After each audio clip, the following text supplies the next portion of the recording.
What's happening, Bills Mafia? Ryan Thomas here, of course, once again live on the Thomas Take Sports podcast. Greatly appreciate you all tuning in to tonight's show, Wednesday, right here, 8 o'clock on the Buffalo Fanbase Podcast Network as well.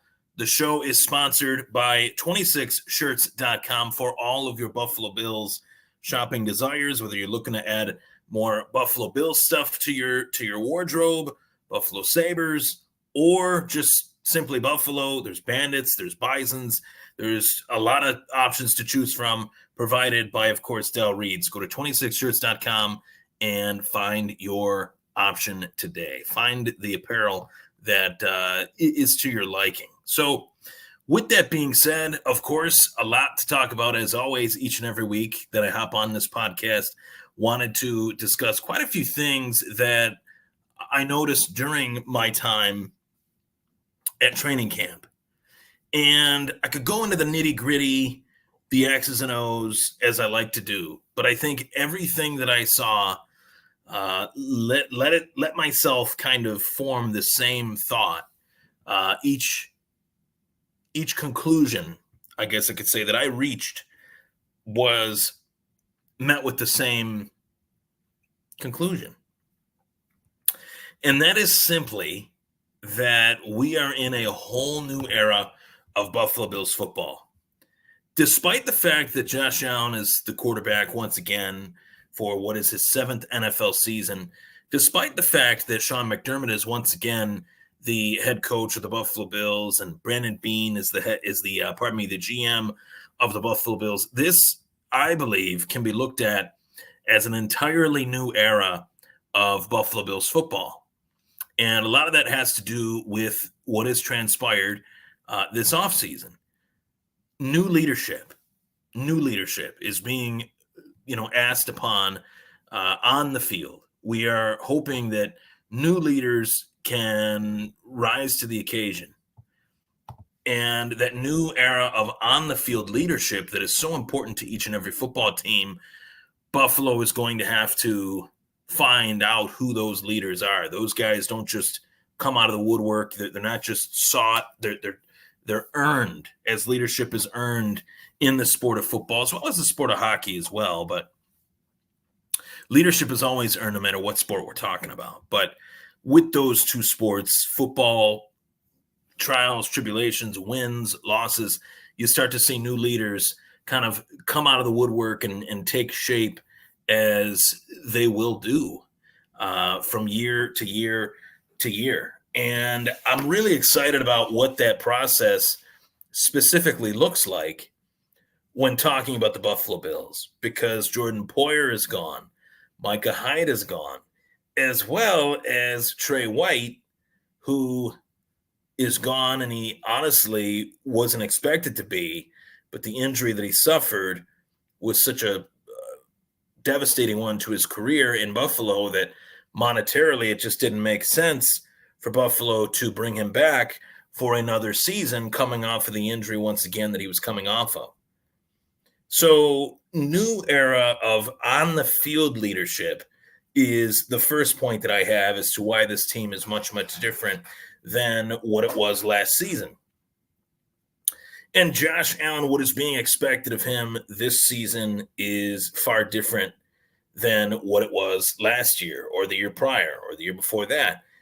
Josh Allen is officially in this new territory that I have referred to on this show before as Peyton Manning, Tom Brady territory, where he is going to have to play well enough to the level of the players around him, so that the players around him that are green, that might be a little bit inexperienced, those players rise in talent, in skill. Doing more with less this year on paper is what is being asked of Allen. But my hypothesis is that I think Buffalo has far more than what people are saying they have. I think Buffalo has a pretty solid group of wideouts, of tight ends that should do well enough with Josh Allen being the quarterback that he is. So my sentiments are that, yes, he is entering this Peyton Manning, Tom Brady territory, but that territory is one that I think Josh Allen can and should thrive in, given the ability that Josh Allen possesses, given the ability that Josh Allen has. And that's what guys in years past, like Peyton Manning and Tom Brady, were able to do. And it wasn't every single year of Peyton Manning's career that he had Marvin Harrison. Wasn't many years of Tom Brady's career that he had Randy Moss. Wasn't many years of his career that he had Wes Welker or Rob Gronkowski. Those were like the back end years of a long career for Tom Brady. So I look at Josh Allen. He had Stephon Diggs for 4 seasons out of 7. When it's all said and done, obviously, Josh Allen's going to have a lot more seasons without Stephon Diggs in his career than with him. So Stephon Diggs will be just kind of a cliff note, a successful one, but a successful cliff note in the career of Josh Allen, and the success of Josh Allen this year can create success for others. Dalton Kincaid, Keon Coleman, and company. It's a very interesting thought. And I think that that's what separates the elite quarterbacks from the so-so quarterbacks in this league, your average NFL quarterback, to what is a franchise quarterback. Because the new weapons, new era, I mean, I'm on Twitter, X, or Facebook, or Instagram on a daily basis. Some days, more minutes are spent than others on those sites. I won't lie to you. I don't like to spend too much time on those sites, but I'll interact with folks when I can. And I'll interact with folks in regards to the game specifically more than just about anything. And what I've noticed year to year is that there's never been a year where Bills fans have looked at this team and have said, we don't have it like this one. I've seen more negative feedback, more negative talking points when Bills fans specifically discuss the weapons or lack thereof. If I were to run a poll right now on Twitter, or on Facebook, the majority of Bills fans, I think, would say that they're not confident in the weapons that they have, that a lot of Bills fans wish still that they hadn't traded Stephon Diggs away. And they wish that Stephon Diggs was with Keon Coleman, or that they had drafted more than just Keon Coleman. And some fans are okay with even trading away Stephon Diggs if it meant drafting Keon Coleman and somebody else. So what I think is very interesting about that is it shows a lack of confidence in not only the Bills, but it shows a lack of confidence in Josh Allen, which that's the last player on this team that you guys should not be confident in. The last player on this team. And there's other players on this team that I'm not confident in certain aspects of their game. As much as I love James Cook, he's got to do better in terms of his ability to catch the football. That's the type of stuff that I'm a little bit worried about. But the weapons themselves, Khalil Shakir, Curtis Samuel, Dalton Kincaid specifically, I'm not too worried about those guys. I feel pretty confident in those guys. I feel like those guys are going to be asked to do quite a lot, and they're going to be able to achieve quite a lot playing with a quarterback, the style, with the capability of Josh Allen.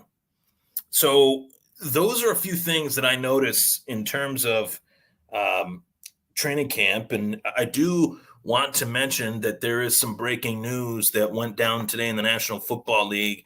Big pieces of breaking news that I think will affect the AFC East quite greatly, in that the New England Patriots decided moments ago to trade all-pro pass rusher Matt Judon to the Atlanta Falcons for a third-round draft choice. Judon was unhappy with the direction of the New England Patriots, whether it was Drake May, whether it was what was the other, Gerard Mayo.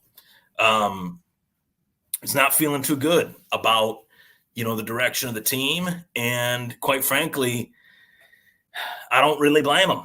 You're going from a dynasty type coach like Bill Belichick to this new era that it's so green. There's so much new to the team that you want to go to a team that's got, a little bit of a plan, I guess you could say.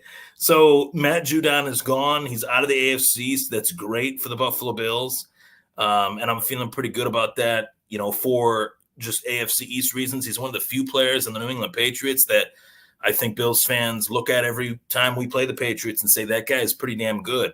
Now he's not even in the conference, let alone in the division. So Matt Judon is gone, and Vikings quarterback J.J. McCarthy suffered a torn meniscus, rookie quarterback out for his whole rookie season.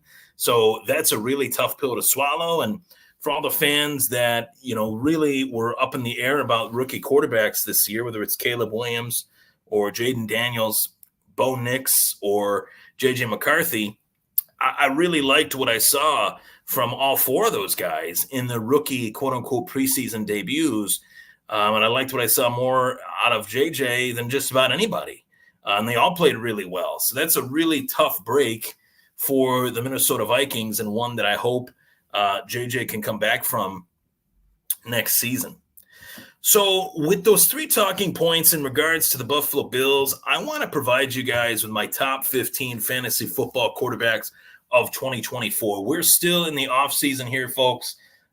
There is a lot to fixing my neck on my shirt here, as there's a lot to discuss with the Bills, but not as much as there would be if the season was going on. So quarterback rankings, top 15, my top 15 fantasy quarterbacks. I will bring you guys that when we come back from the break.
Top 15 fantasy football quarterbacks of 2024. I had to get the banners prepared for this. So, of course, really excited to give you guys this list. It was one that I took a lot of time putting together, because each year is such a different year that you don't want to be, I guess, repetitive year to year, because the sport of football, the game of football, evolves so much that each year for fantasy, the quarterbacks finish quite differently. So I'm going to rattle these off from 15 to 1. Number 15, I got Kirk Cousins. He's in new territory in Atlanta with a little bit of a chip on his shoulder. Atlanta decides to draft Michael Penix Jr. in the first round with the 8th overall pick. I got a feeling that really pissed Kirk Cousins off. So he's going to be very, very much dialed in to 2024, 2025, trying to prove his worth to not just the Atlanta Falcons, but to the National Football League, as after 2 years, Atlanta can actually get out of that contract, move on from Kirk Cousins, and we could see Kirk Cousins play for yet another NFL team.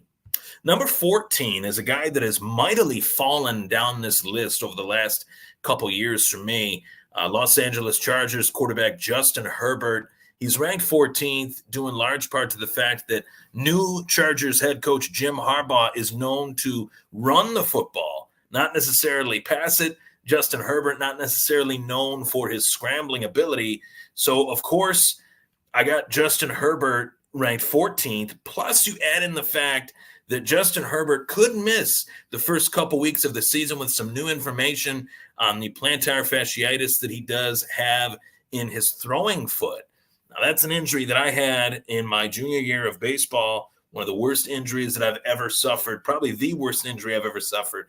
Every now and again, eighth, ninth hole on the golf course, that does flare up. It never goes away quite as great as you would like it to, for certain. So that's a tough injury. Anyone that's ever had it, it is nagging, it is brutal, it is grueling, and it's one that I would never wish on anybody, let alone a player this young in his career. So hopefully Justin Herbert can bounce back from it, but my list has Herbert ranked 14th. Rookie sleeper to watch, Washington Commanders quarterback Jayden Daniels. I have ranked 13th on this list. And what excites me so much about Jayden Daniels is his ability to throw the deep ball, as well as his ability to move in the pocket. He reminds me a lot of a Michael Vick, of a Lamar Jackson. He has rare athleticism at the position, but he's smart about how he uses his athleticism. There's not many great supporting cast weapons on the Commanders outside of guys like Terry McLaurin and Austin Eckler, but I do believe that Jayden Daniels can make the most out of even a limited skill set around him. So Jayden Daniels listed as my 13th best quarterback in 2024 for fantasy football purposes. Next up is Aaron Rodgers of the New York Jets. 4 plays into his career with the Jets. Aaron Rodgers' season was over last season. I think that there will be a little bit of a revenge tour for Aaron Rodgers, at the very least from September to October. November, December, when we get into those cold months of the season, will Aaron Rodgers be able to rise above that and play to the level that he did back when he was in Green Bay? I tend to think that Aaron Rodgers has gone through quite an ordeal even prior to the injury that he suffered with the Jets last season. I haven't seen the great Aaron Rodgers probably in a good 3-4 seasons. So that's why I got Rodgers ranked 12th. Old football number 12, Aaron Rodgers on my top 15 fantasy football quarterbacks list for 2024. Number 11 is Brock Purdy. Now, Brock Purdy was ranked in the top 10, top 8 in some leagues, most leagues, for last season. He had a great supporting cast around him: Brandon Ayuk, Deebo Samuel, George Kittle, and, of course, the great Christian McCaffrey. But Brandon Ayuk looks like he's going to be on his way out more likely than not. If he's not, it's going to take him a little bit of time to get acclimated. If he does stay in San Fran, he's had virtually no offseason preparation with the team. George Kittle, he has shown that he can be a dynamic tight end in this league, but he's also been very injury prone these last few years. Christian McCaffrey, he has been injury prone these last few years in his career. And he's heading into this season with another injury. So San Fran, Deebo Samuel, I love the guy. He's one of my favorite players in this league. Everybody that knows me knows that. But they are in a real crunch here, where I think their window of opportunity is closing. If San Francisco doesn't get back to the Super Bowl with this group of characters, I don't think that they will in the near future. If they don't do it this year, they might never do it with this group again. So I got Brock Purdy ranked number 11. Number 10, one of my favorite quarterbacks in this league, Jordan Love, my QB2 for my dynasty guys out there that are in my dynasty league. Josh Allen and Jordan Love are now my 2 quarterbacks. Traded CJ Stroud away in this dynasty league a week ago. More on that later. But Jordan Love, I thought, was one of the best, if not the best quarterback for a window of time last season that was weeks 11 to weeks 17, which are essentially the last 8 weeks of the season. So it was huge to see Jordan Love take the reins from Aaron Rodgers in Green Bay. They move on from Aaron Rodgers. They put Jordan Love in there, assuming that Jordan Love is ready, willing, and able to go. And yeah, there was some tough sledding early on in the season, but for the most part, I thought Jordan Love handled the position of being the next face of the Green Bay Packers, which is a huge deal. Bart Starr, NFL royalty. Brett Favre, NFL royalty. Aaron Rodgers, he's had a pretty damn good career. We can't debate that. And Jordan Love taking the reins. Huge and massive shoes to fill for Jordan Love, but I think he's got the right headspace, the right attitude, the right amount of leadership, poise, whatever you want to call it, that I think that he's going to be very, very consistent in this league, and he's going to do what he does best, just play methodical, consistent football, showing the traits of athleticism that made him an apple of Green Bay's eye in the first round a few years back. Next up is Arizona Cardinals quarterback Kyler Murray, who comes into this year coming off of a big injury last year. He returned. 2 years ago, he had the injury, returns last year. We saw those glimpses of what makes Kyler Murray so special, and we saw those glimpses without much of a supporting cast outside of Trey McBride enter in. The most talented player in this year's NFL draft, wide receiver Marvin Harrison Jr., going to the Arizona Cardinals with the 4th overall selection. Kyler Murray is going to be very, very happy come the end of this season. If he stays healthy, if Marvin Harrison Jr. stays healthy, McBride stays healthy, you got another rookie player and Trey Benson behind you, I think that the Cardinals could be a much better team this year than what they were last year, with the plenty of additions that they've made on the offensive side of the ball. Could make their offense that much more entertaining in 2024. Number 8, Dallas Cowboys quarterback Dak Prescott. You never know what you're going to get with Dak Prescott in the playoffs, but you do know what you're going to get from Dak Prescott in fantasy football. Week to week, 15 to 20 points. Anything more than 20 is phenomenal for any fantasy quarterback. If Dak Prescott provides that for you, chances are it's because CeeDee Lamb is providing that for you potentially as well, or for somebody else. Because CeeDee Lamb is just that goddamn good. So Dak Prescott out there doing his thing, as long as it gets the ball to CeeDee Lamb, you will reap the reward week to week from within that skill set of Dak Prescott to the skill set of CeeDee Lamb. If you happen to get both of those guys on your fantasy team, you could be in line for a big-time championship. Dak Prescott, though, fantasy football, I would say not stud, just consistent starter. Number 7, sleeper alert, entering what is his quintessential redo on his rookie year. Colts quarterback Anthony Richardson. We saw a rare talent offensively, and when you go back to the 2023 NFL draft class, he had 3 big-time quarterbacks in that draft. Bryce Young, C.J. Stroud, and Anthony Richardson. That's the order that they went in, but I went out on a limb that April, and I said that Anthony Richardson was better than both of them. Now, C.J. Stroud's coming off of a rookie year. Bryce Young is not doing too hot in Carolina, but I do think that there's more meat on the bone there for him. But Anthony Richardson showed to me in a limited sample size that I was right, in that Anthony Richardson is an extremely talented player. There are not many players that are as big as him at the quarterback position, that can throw the football the way he can, that can run the football the way that he can, outside of a guy that plays in Western New York. More on him later. Now, as I mentioned, C.J. Stroud, just traded him away in my dynasty league. Why did I do that? Well, I needed depth at wide receiver and running back. That's pretty much it, as well as the future picks that I got. 2 firsts, 2 seconds. Used one of the firsts I got, traded that away for Drake London and Kyron Williams, which made me look like Bill Polian 2.0. Nonetheless, C.J. Stroud is a very fun player to watch in this league, and he's going to be a great quarterback in this game for quite some time. But coming off of this rookie season, I think Houston did some things the wrong way, namely going out, trading for Stephon Diggs.